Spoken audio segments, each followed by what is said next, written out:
Another thing that Browns fans, this one sucks. Like, as much as Devin Bush getting arrested is like a pain in the ass type of thing to talk about, this one just hurts the soul.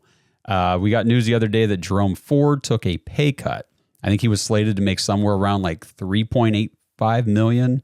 I got 3.4. 3.4 million.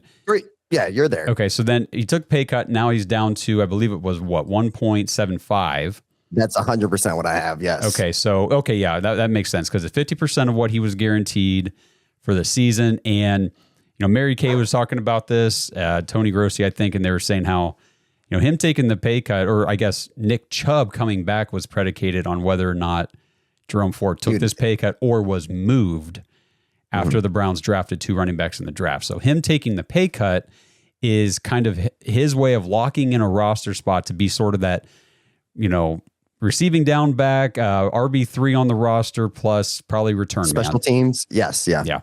Whatever Carter doesn't want to return, I guess. Right. Or whoever wins that. Yeah. Yep. I'll tell you, man. And we've all been trying to prepare for this. I believe, as Browns fans, we should have. I read it and I was gutted because to me, it's just the writing's on the wall. Let's just break it down real quick. So you've got 2 rookies who both can take on a workload, or very capable. You have Ford now taking a pay cut, probably, like you said, reduced role.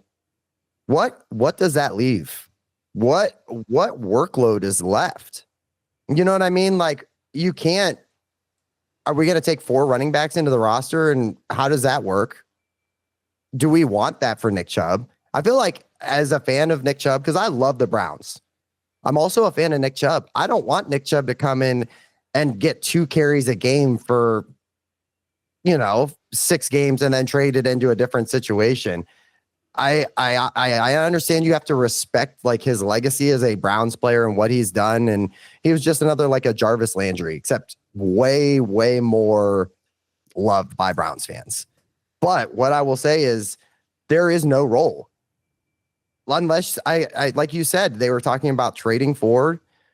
You can't practice squad any of those guys. Even Ford, I would think Ford would probably get plucked easily. You're not putting Nick Chubb on the practice squad. So where is the workload, if any workload at all? And why would we want that other than just to be, he's still in Cleveland. He's still a Cleveland Brown. Yeah. I don't want that Nick Chubb at all. I want Nick Chubb to go out there and go, hey, you guys were way wrong. And I know that sucks as a Browns fan, but I want him to go be successful. I don't see it as a Cleveland Brown. The thing is, if he goes to Chicago, let's say he goes to Chicago, and he does have a resurgent year, and I wouldn't look at that necessarily like, hey, the Browns were wrong, because the situation that the Browns are in, they can say as much as they want that we're not rebuilding and all this stuff. You're freaking rebuilding. You're strongly retooling. Call it whatever you want. This is not a team that's ready to compete for any sort of championship right now. So it doesn't make sense to continue to, try to trot out there an almost 30-year-old running back whenever you have the draft capital to allocate, and there are studs in this draft that you can have for the next at least 4, for the rookie contracts, maybe longer. We'll see how it goes. I mean, Quinshon Judkins is a stud. Yes. And Dylan Sampson is being slept on by a lot of people. Yes. I think that he could have gone to a running back needy team and been a feature back. Been the guy. Yeah. Yes. Agreed, bro. So, which is nice for us. Go ahead. Well, probably what you were just going to say. Like, these guys can keep each other fresh the way that Quinshon and Travion Henderson did at Ohio State. Yes. I'm 100% with you. Go ahead. I don't see Quinshon needing to do a 300 carry season or, a 250 carry season, maybe like 200, but I could see Sampson doing 150 or they could be very offsetting and very productive because they're both so good. And you're not pushing these guys down the depth chart. No. Just to have, and it sucks. I hate to say this, but just to have Nick Chubb on your roster or as the thing that makes me nervous about it is I think that whether the Browns made a decision because they were doing this draft or whether it's medicals or what, I think that the Browns have moved on. The fan base has not.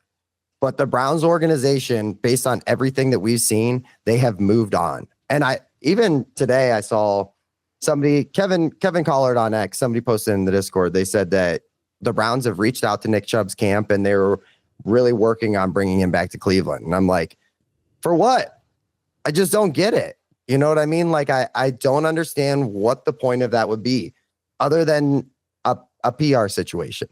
Sell tickets, sell merchandise, sell jerseys. But as a fan of Nick Chubb, I don't want to see him come in and get a goal line stance every, other game or something like that. I'm good. Go to a situation where Chicago, you're paired up with DeAndre, Swift. You have Roshan Johnson behind you. That's an opportunity. And then you can play possibly for another contract if it works out. But like you said, he's almost 30. All the metrics say, hey, the wheels kind of fall off at this point, and and whether we're defending it because we're loyal fans of Nick Chubb or we're Browns fans or both, I want him to be successful. And if there's a guy that can do it, it is Nick Chubb. But I'll be the first to say it. The Browns are moving forward.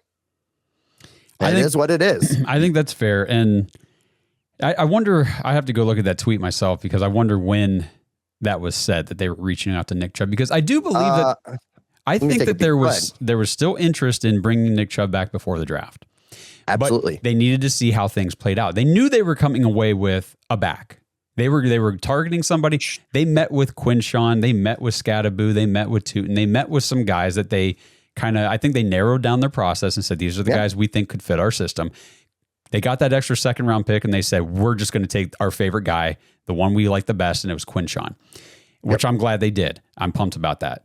So they got him, and I still think if the draft had played out without another running back, I think Nick Chubb becomes a much more likely option to come in here and be sort of the Kareem Hunt to Quinshawn Judkins' new Nick Chubb. Yes. Fourth round rolls around 126. Dylan freaking Sampson still sitting there. He was projected as like a second or third round talent at worst.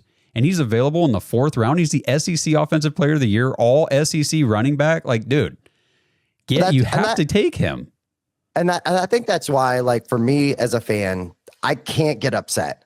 I will be sad. Don't get me wrong. I will be very sad because it's the closing of a chapter. Honestly, to me, it goes, hopefully this is the beginning of something, beginning of something new and different from what we went through, but for the most part. But, I think that's going to be the tough part is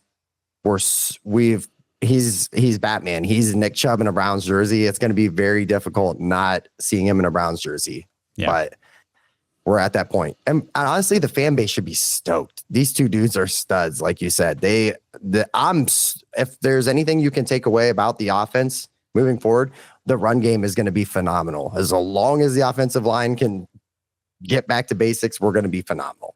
Yeah, and I mean, remember how Nick Chubb's career started here. I don't want to repeat that, where you got this high draft capital in the second round running back, this rookie, explosive, and you're opting to play Carlos Hyde, ancient 29-year-old Carlos, however old he was. He's broken down. He's not what he was when he was younger. But no, that's the guy we want to lean on, and Nick Chubb's just sitting there like, I could really help you guys out. I don't want to do that. I don't want to do that to Nick Chubb. And I don't want to do that to Quinshawn. I mean, I want him to be able to just get on the field and do your thing. Because absolutely, running backs are the most valuable for your team when they are young, when they are rookies, because you got them cheap and you get them fresh. You get them when they're at their best physically. This is the time to ride them. And and there's tread on the tire. So much tread on the tire, man. It's going to be a lot of fun, but it does suck. But rooting for Nick Chubb, like you said, wherever he goes. It's just, unfortunately, it's not going to be in Cleveland. I'm with you on that. I don't see it. No. And we've kind of been talking about that for a while. So I think we've been a little more prepared, trying to prepare our listeners and stuff. But there was always like that hope, right, in the back that, hey, maybe he'll just sign on and it'll be okay.